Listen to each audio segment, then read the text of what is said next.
नमस्कार दोस्तों चुनाव महाराष्ट्र और झारखंड में चल रहा है, लेकिन सियासी पारा बिहार में हाई हो रहा है। क्यों हो रहा है वो मैं आपको बताऊंगा, लेकिन उससे पहले आप यह समझ लीजिए कि नीतीश कुमार की वजह से अमित शाह और नरेंद्र मोदी में दूरियां बढ़ने लगी हैं।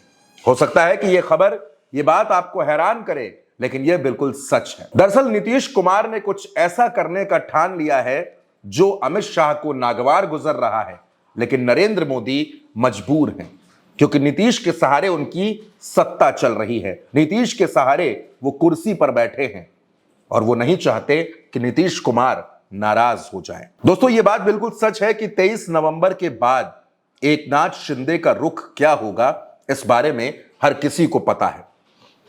एकनाथ शिंदे की पार्टी के तमाम सांसद, उनकी पार्टी में 7 सांसद हैं और वो भी नरेंद्र मोदी के लिए बैसाखी हैं, यानी उनके सांसद और अजीत पवार, इन लोगों का रुख मातोश्री और शरद पवार की तरफ हो सकता है। अगर यह हुआ और कहीं नीतीश कुमार भी नाराज हो गए तो चंद्रबाबू नायडू को अलग होने में वक्त नहीं लगेगा।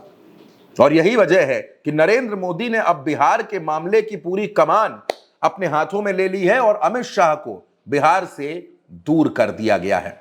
7 और 8 नवंबर को जेपी नड्डा पटना में होंगे। वो बिहार का सियासी मिजाज भांपने की कोशिश करेंगे और यह भी समझने की कोशिश करेंगे कि आखिर बिहार के मुख्यमंत्री नीतीश कुमार इतने नाराज क्यों हैं। लेकिन जाहिर सी बात है कि नीतीश कुमार नड्डा की बातों में मानने से नहीं मानेंगे। वो जेपी नड्डा की बातों से संतुष्ट हो जाएंगे, ऐसे संकेत फिलहाल नहीं मिल रहे, क्योंकि पिछले महीने जब जेपी नड्डा पटना आए तो नीतीश कुमार ने उनसे मुलाकात नहीं की थी, और जब नीतीश कुमार दिल्ली के दौरे पर गए तो उन्होंने अमित शाह से मुलाकात नहीं की। और इसी वजह से 13 नवंबर और 15 नवंबर, 13 नवंबर वो तारीख है जब झारखंड में पहले चरण का मतदान होना है और 15 नवंबर को बिरसा मुंडा की जयंती का कार्यक्रम है। 13 नवंबर को प्रधानमंत्री दरभंगा आ रहे हैं और 15 नवंबर को वो जमुई जा रहे हैं। अब दोस्तों, प्रधानमंत्री चाहते तो बिरसा मुंडा की जयंती मनाने के लिए वो खूंटी जा सकते थे, रांची जा सकते थे, लेकिन वो बिहार आ रहे हैं, जमुई जा रहे हैं, क्योंकि कोशिश है कि नीतीश कुमार को मनाया जाए, नीतीश कुमार नाराज ना हो, क्योंकि नीतीश कुमार 24 नवंबर को जमीयते उलेमाए हिंद की उस रैली में शिरकत कर सकते हैं जो केंद्र सरकार के खिलाफ है, प्रधानमंत्री नरेंद्र मोदी के खिलाफ है, वक्फ संशोधन बिल के खिलाफ वो रैली हो रही है। और अगर नीतीश कुमार इस रैली में शामिल होते हैं तो ये एनडीए में पड़ी हुई दरारों को हर किसी के सामने ला देगा। क्या वाकई एनडीए में सब कुछ ठीक चल रहा है? ये बड़ा सवाल है। जैसे महाराष्ट्र को लेकर बार बार यह सवाल पूछा जाता है कि क्या महायुति में सब कुछ ठीक चल रहा है, वैसे ही अब बिहार में यह सवाल बड़ा होता जा रहा है।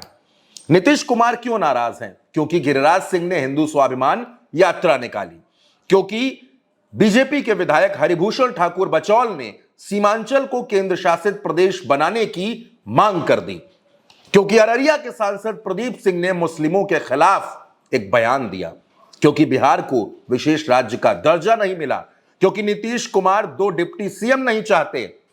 ये तमाम वजह हैं जिनकी वजह से नीतीश कुमार नाराज है। और सबसे बड़ी बात, नीतीश कुमार के सबसे बड़े करीबी अधिकारी संजीव हंस ईडी के शिकंजे में हैं। अब बीजेपी का एक खेमा, बिहार में बीजेपी का एक खेमा यह चाहता है कि संजीव हंस पर उसी तरह से कार्रवाई हो जिस तरह झारखंड में हेमंत सोरेन और दिल्ली में अरविंद केजरीवाल पर हुई, यानी बिहार के सीएम को भी इसमें लपेट लिया जाए। अब नीतीश कुमार अगर लपटेंगे तो क्या दिल्ली की सरकार, नरेंद्र मोदी की सरकार बची रहेगी? इसी वजह से नरेंद्र मोदी तनाव में हैं और वो चाहते हैं कि अमित शाह बिहार के मामले से दूर रहें और बिहार के मामले को खुद प्रधानमंत्री संभालेंगे।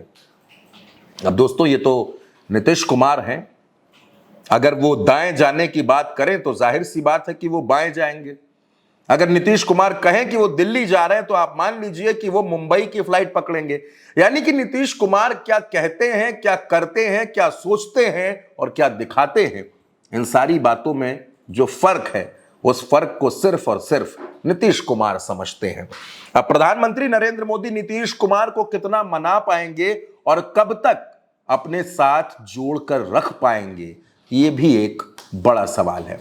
फिलहाल इस वीडियो में दोस्तों मेरे साथ इतना ही। इस खबर पर अपनी राय जरूर दीजिएगा।